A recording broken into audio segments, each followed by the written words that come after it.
sin duda un programa donde siempre compartimos muy buenas noticias con todos los salvadoreños. Esta mañana tengo el gusto de recibir en nuestro estudio a la ministra de Economía, María Luisa Hachem, que la vemos trabajando todos los días y que sin duda este es un trabajo transformador para nuestro país y para la calidad de vida de las familias salvadoreñas. Enhorabuena recibirla, ministra, ¿cómo está? Gracias Marisol por recibirnos y también por permitirnos llegar a los hogares salvadoreños y ponerles al día, actualizarles, informarles de todo el quehacer económico, tanto en esos proyectos de corto plazo que estamos implementando para combatir el impacto de la inflación mundial en El Salvador, pero también otros proyectos de gran envergadura que tendrán un impacto en el mediano y largo plazo en nuestro país. Y es que jamás la economía de nuestro país ha tenido esta transformación, todas estas medidas, todo este esfuerzo y sin duda iniciativas que van a la cabeza con el presidente de la República, Nayib Bukele, que así como está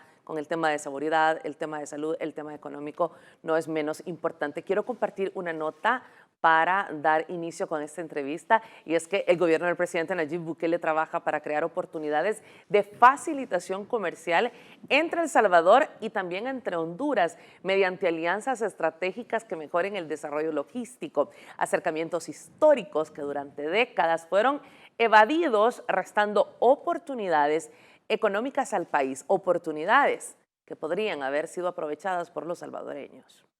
Ayer conversábamos con Paul Steiner de Conamipe y hablaba de cómo desde El Salvador se están extendiendo estos lazos con los países de la región. Lo digo con mucho orgullo, El Salvador cómo va encabezando, cómo va pues siendo el país a seguir por otros países. Y ahora vemos esta reunión tan importante que se ha realizado con Honduras. Quisiera que nos explicara qué beneficios podría representar esto para las familias salvadoreñas, ministra. Sí, la verdad que, como lo mencionaba Marisol, fue una reunión histórica, el hecho de que gabinetes de ambos gobiernos hayamos ido al oriente de nuestro país a reunirnos, el gabinete económico del Ministerio de Honduras y el gabinete económico de El Salvador, todos con una misma visión, de poder trabajar para una visión de unirnos, de integrarnos. Eso es algo que desaprovechamos en el pasado, Marisol. Teníamos todo para poder aprovechar esa riqueza del oriente de nuestro país que colinda con Honduras, y desafortunadamente no hubo la visión para hacerlo. Esta región quedó completamente en el abandono a pesar de la riqueza, a pesar del potencial que tiene esta área geográfica, tanto de parte del lado de Honduras como del lado de El Salvador. El objetivo de esta reunión fue básicamente alinearnos y preparar una hoja de ruta que nos permitirá unir desde la perspectiva portuaria y de aduanas de la mayor forma posible para poder facilitar el movimiento tanto de mercancías como el movimiento de las personas. Todo esto también va a influir positivamente en el turismo, nada menos del equipo de gobierno del presidente Nayib Bukele. Estábamos el viceministro de Transporte, la ministra de Turismo, el presidente de CEPA. También nos acompañó el ministro de Medio Ambiente, nos acompañó nuestra directora de aduanas, porque todos tenemos que estar en la mesa para poder asegurarnos que nos integramos en nuestros puestos fronterizos. Con ello generamos más competitividad, con ello generamos más comercio y más inversión, y con ello generamos lo que más nos importa como gobierno, que es más y mejores empleos y una mejor calidad para los salvadoreños. Honduras tiene un nuevo gobierno, ministra, y definitivamente El Salvador tiene en los últimos años una manera muy diferente de hacer gobierno. ¿Con qué ojos nos miran ahora nuestros hermanos centroamericanos? Sí, ha sido un gusto poder trabajar al menos con mi homólogo. Estamos teniendo reuniones semanales, así es de activo el trabajo que estamos realizando, y la verdad es algo muy positivo para ambos países que tenemos esa misma visión de integrarnos y de integrarnos de la manera más ambiciosa, de integrarnos adoptando tecnología, de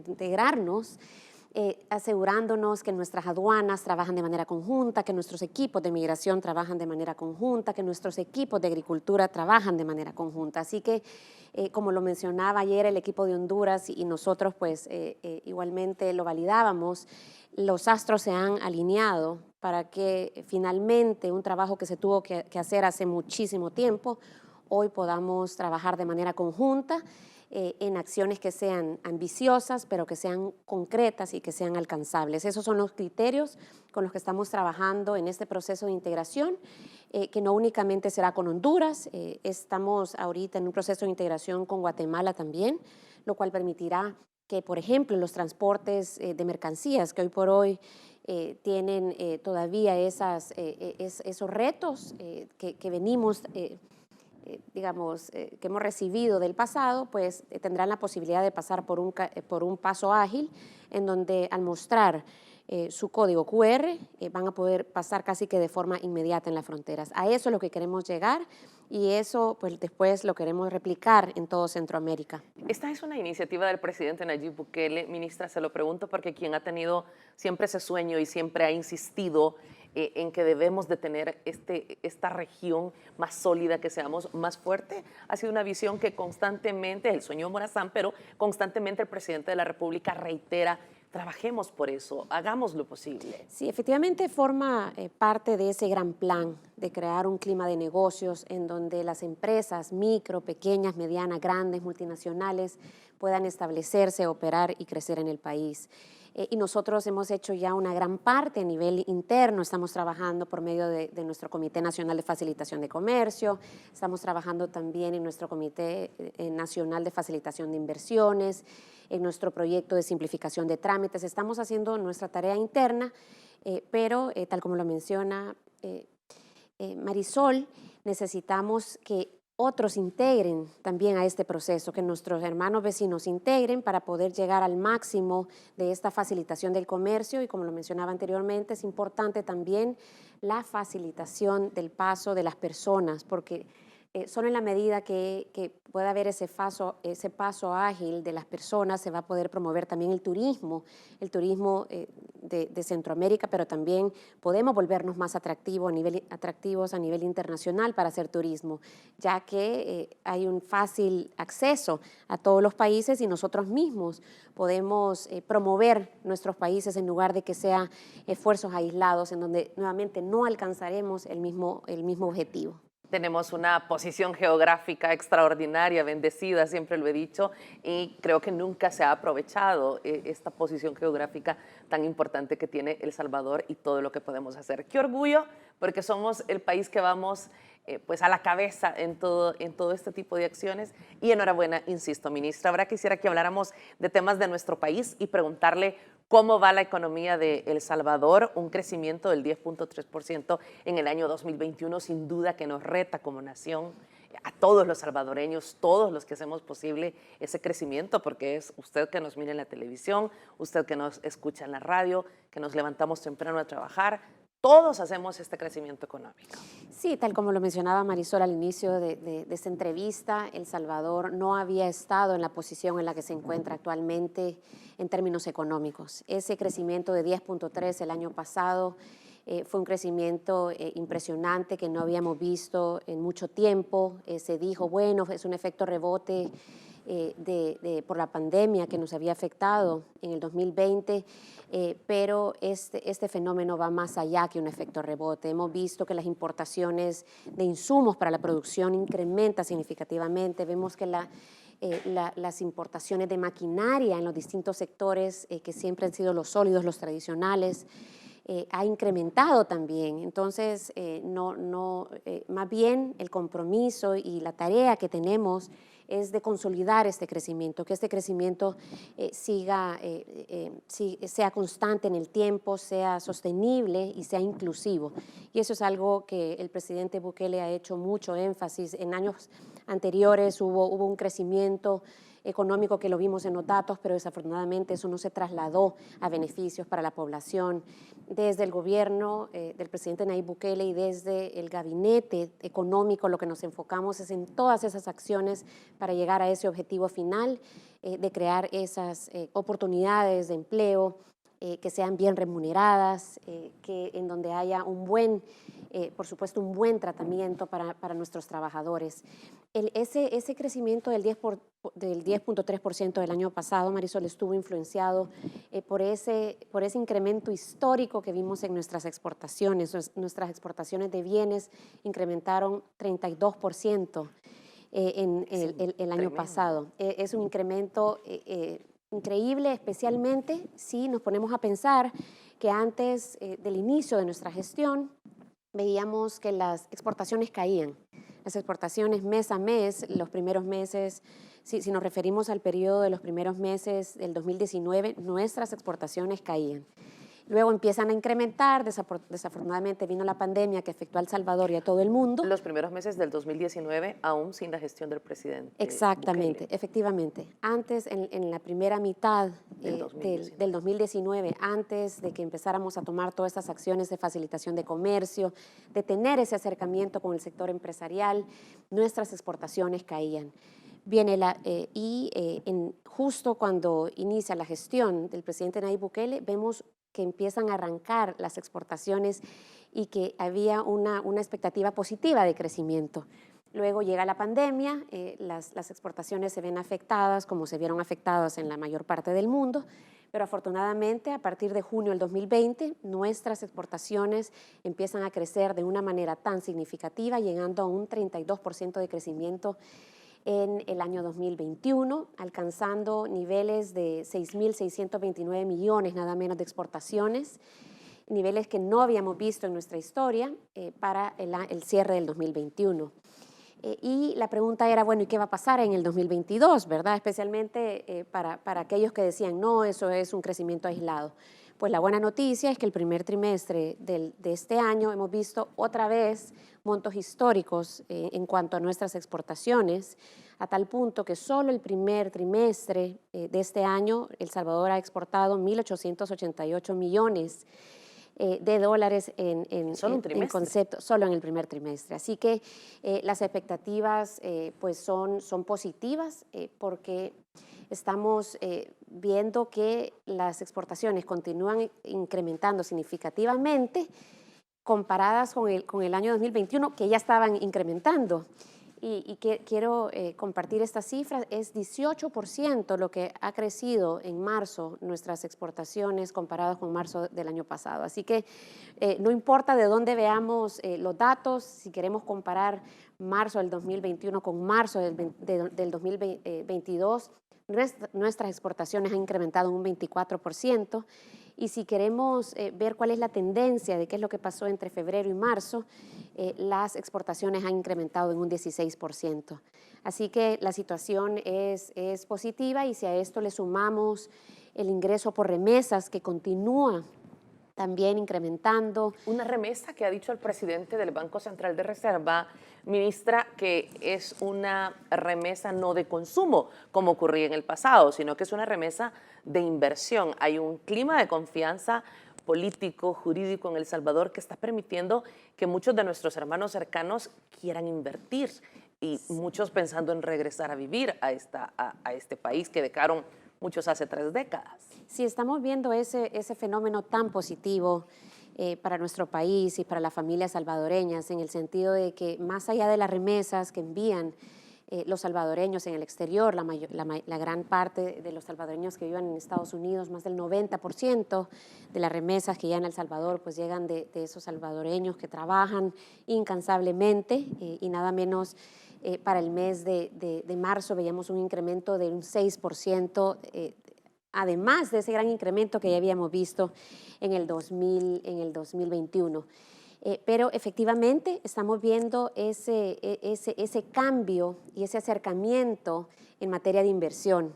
He tenido la oportunidad de trabajar y estar cerca de empresarios salvadoreños que por los motivos que ya conocemos tuvieron que dejar el país y hoy por hoy son muy exitosos en Estados Unidos, en el área de alimentos, en el área de construcción y hoy por hoy ellos están interesados no solo en invertir su dinero en el país, sino que se han convertido en embajadores de El Salvador y hoy por hoy son ese vínculo entre más inversionistas de otros países, especialmente me refiero a Estados Unidos, y hoy por hoy ellos son los que traen a esos inversionistas al país. El mismo fenómeno estamos viendo de acercamiento, estamos viendo en el área de turismo, en donde los salvadoreños hoy vienen más al país, hoy vienen con sus familias, que muchas de ellas no vinieron por 20 años y se quedan más tiempo en el país. Así que todo eso genera un dinamismo económico, pero pues lo más importante es que la diáspora salvadoreña, nuestros hermanos salvadoreños, hoy se sienten cercanos a nuestro país. Y es tan importante hablar de que todo esto se logra en medio de crisis mundiales, porque no podemos olvidar que la pandemia del COVID ha tenido a países con situaciones realmente preocupantes recientemente. Obviamente continúa la crisis de los fletes, continúa el tema del conflicto entre Rusia y Ucrania. Entonces, es decir, cifras positivas para El Salvador aún en medio de todas estas crisis mundiales. Sí, yo creo que ese es un súper buen punto, Marisol, en medio de esta coyuntura a nivel mundial tan compleja. El Salvador, ese país pequeño, el país que menos crecía, el país que era conocido solo por temas negativos en todas partes del mundo, hoy por hoy es conocido como ese país en donde se puede hacer turismo, el país que tiene las mejores olas, el país que está a la vanguardia de la tecnología financiera por medio de la adopción de Bitcoin como nuestra segunda moneda de uso local y también como un destino de inversión. Y en este contexto quisiera compartir contigo, Marisol, y por supuesto la población salvadoreña, que estamos viendo este año el establecimiento de 2 nuevas zonas francas en nuestro país. ¿Me permite que dejemos el punto después de la pausa, ministra? Pero por supuesto. Muchas gracias, ministra. Vamos a ir a la pausa y al regresar vamos a hablar precisamente de lo que menciona la ministra. Es importante también decir que El Salvador ha creado este clima en prácticamente 3 años de la administración del presidente Bukele. Como ya le decía, un clima de inversiones, un clima de seguridad, un clima de turismo. Sin duda, estas cifras aumentarán con los resultados de este régimen de excepción que mantiene El Salvador y que está dando los resultados de seguridad. La ministra Morena Valdés, ministra de Turismo, constantemente está dando a conocer a través de sus redes sociales cómo nuestro país se está convirtiendo en la sede de importantes reuniones, de importantes encuentros, y sin duda es algo que nos debe de llenar de orgullo a todos. Vamos a la pausa. Sí, efectivamente, en esta coyuntura compleja que vive el mundo, pues en El Salvador estamos viendo proyectos de inversión que no habíamos visto en un periodo de más de 14 años. Y me refiero pues al establecimiento de 2 nuevas zonas francas en el país y una ampliación de una zona franca que ya se encontraba establecida en el país.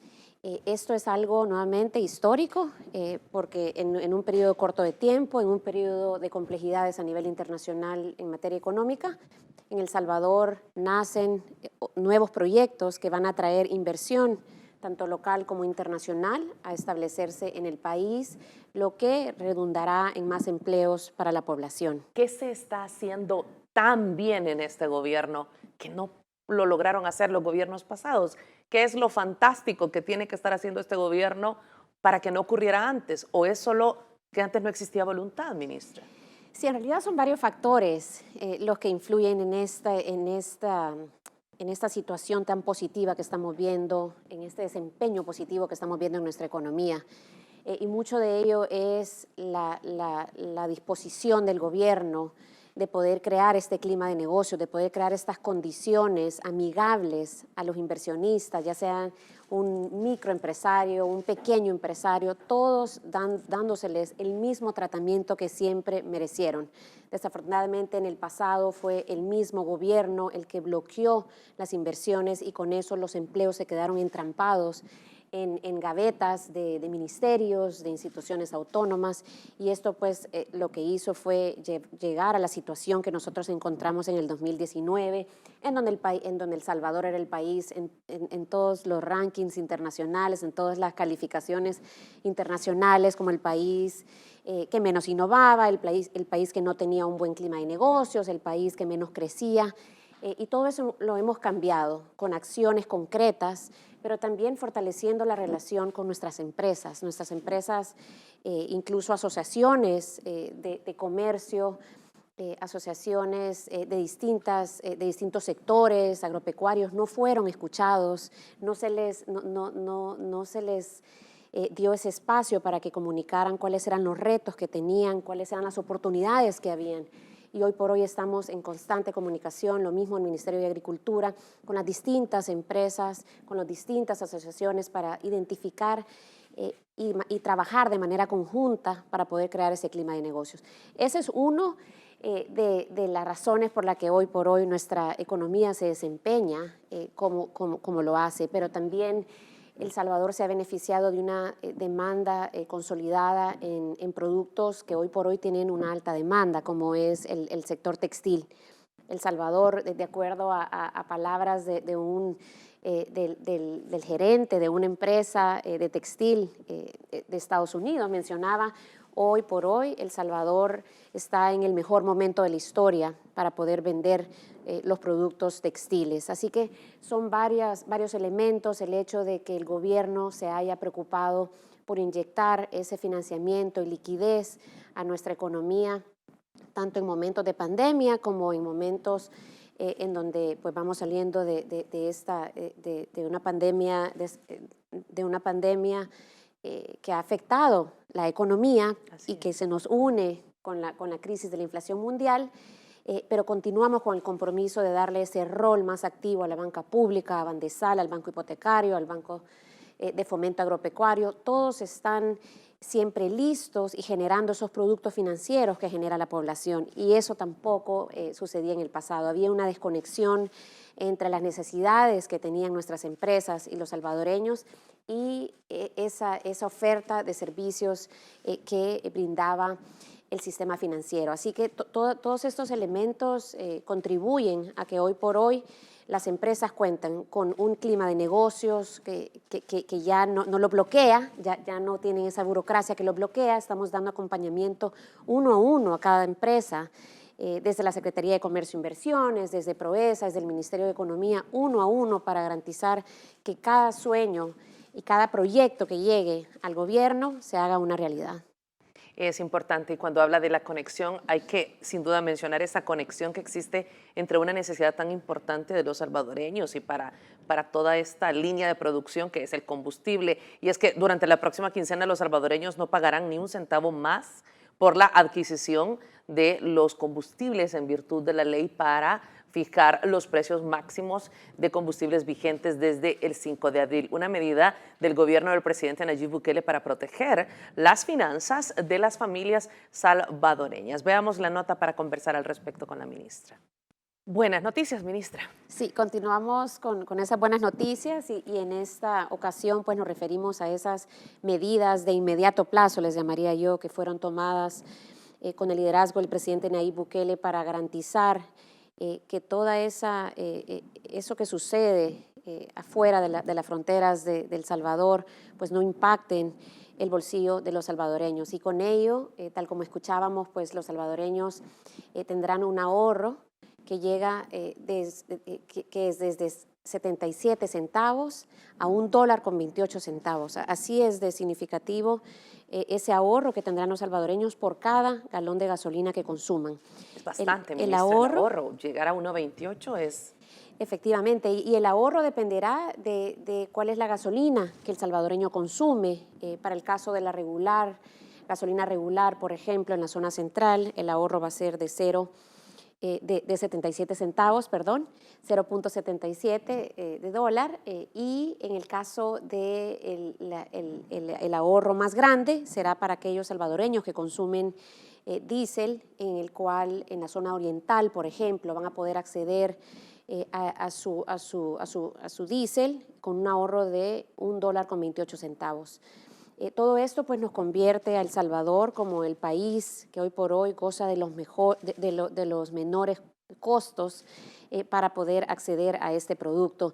Y esto sucede lo mismo en el caso del gas propano, así como en nuestra canasta básica. Hemos estado analizando qué es lo que sucede en otros países vecinos y si comparamos nuestra canasta básica, que hoy por hoy anda alrededor de los $221, vemos que para el caso de Guatemala Esta anda alrededor de $413, Nicaragua 330 y Costa Rica 275. Así que todas estas medidas, tanto de la eliminación temporal de impuestos como el Cotrans y el FEFE, ese subsidio para poder mantener los precios del gas y el combustible, hacen que hoy por hoy, tanto para el combustible y para el gas propano, El Salvador sea el país de Centroamérica con los menores costos. Por ejemplo, en El Salvador, el precio del combustible, la gasolina especial, tiene un costo de 4.15 en muchas estaciones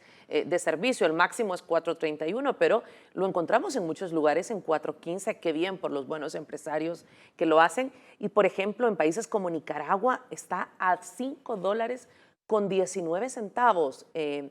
Costa Rica a $5.14, gasolina especial, y por ejemplo la regular a 5.3 en Costa Rica y a 5.6 en Nicaragua. Vemos una enorme diferencia. Sí, y para el caso de El Salvador, pues se tomaron estas medidas y un paquete de medidas integral. Fueron 13 las medidas que hemos estado implementando desde el mes de marzo, todo en base a la necesidad que nosotros vimos de nuestra población, en base a esa afectación negativa que nosotros identificamos en los bolsillos de los salvadoreños, en la micro y pequeña empresa, a tal punto que los beneficios que hoy por hoy se dan en materia de combustible, así como en gas propano, pues varios de estos beneficios no solo llegan a la población y a los hogares salvadoreños, sino que benefician a las empresas para que las más pequeñas pues puedan subsistir, pero también para que puedan ahorrar esos costos y no se incrementen los precios al consumidor final. Sí, yo sin duda quiero destacar el trabajo que realizan las micro y pequeñas empresas. Lo traigo de nuevo a cuenta. Paul Steiner ayer hablaba de ese enorme porcentaje de la microempresa que saca adelante a diario la economía de nuestro país. Y muchos de ellos utilizarán gas para todo su tipo de trabajo. Y por ejemplo, el subsidio focalizado es de $7.46 en el caso de el tambo de 35 libras, ministra. Sí, en realidad, si vamos a ver los precios de mercado, sería un tambo de gas propano de 35 libras costaría $21.31. Pero con el apoyo que está brindando el gobierno a la población, hay un subsidio generalizado de $5.81 que lleva a un precio al consumidor de $15.50. Pero hay una población, nuestra población más vulnerable, que recibe $8 de subsidio. Son familias que se han determinado que tienen esas condiciones de vulnerabilidad, y a estas familias pues les costaría nada más $7.46. Y son esas medidas por las que la oposición no votó. La oposición asegura que no era una buena decisión y que han sido medidas económicas apresuradas, ministra. Desafortunadamente no se analiza cuál es el impacto en el hogar salvadoreño. No se toma en cuenta esos retos que enfrenta cada familia ante una crisis de inflación internacional. Entonces, si no nos ponemos en los zapatos de los hogares salvadoreños, si no somos empáticos, si no entendemos cuál es la realidad de nuestra población, no vamos a pensar que medidas como estas son positivas. Pero me agrada compartir, Marisol, que incluso hemos visto asociaciones de comercio indicar lo positivas que han sido estas medidas, e incluso el que el mismo sector empresarial diga deberían de ser medidas que se prolonguen en el tiempo. Es decir, que las distintas fuerzas que participan en una economía nos hemos unido para poder llevarles estos beneficios a la población salvadoreña. La empresa, el sector empresarial ha jugado un rol importante, nada menos en subsidio de la gasolina. Ellos han sido los que hoy por hoy trasladan este subsidio que el gobierno da a la población salvadoreña. Así que ha sido un trabajo conjunto, tanto en el corto plazo como para aquellas medidas que tendrán un impacto en el mediano y largo plazo. No podemos tapar el sol con un dedo, ministra, y precisamente por la libertad de prensa que tenemos es que podemos decir ahí están estas realidades, estas transformaciones en las familias salvadoreñas y todos lo podemos conocer en terreno. Gracias, ministra. Espero que siga visitándonos y siga llegando hasta nuestro programa, hasta la entrevista M con muy buenas noticias. Gracias, gracias Marisol por la oportunidad nuevamente de compartir estas buenas noticias. Continuaremos trabajando fuertemente, de manera articulada, con nuestros socios internacionales, organismos internacionales, regionales, todo para poder continuar con esta tendencia positiva y que los salvadoreños tengan una mejor calidad de vida. Muchísimas gracias, Marisol. Gracias. Y el mejor socio, sin duda, para sacar adelante este país es usted, que trabaja todos los días de manera honrada por El Salvador.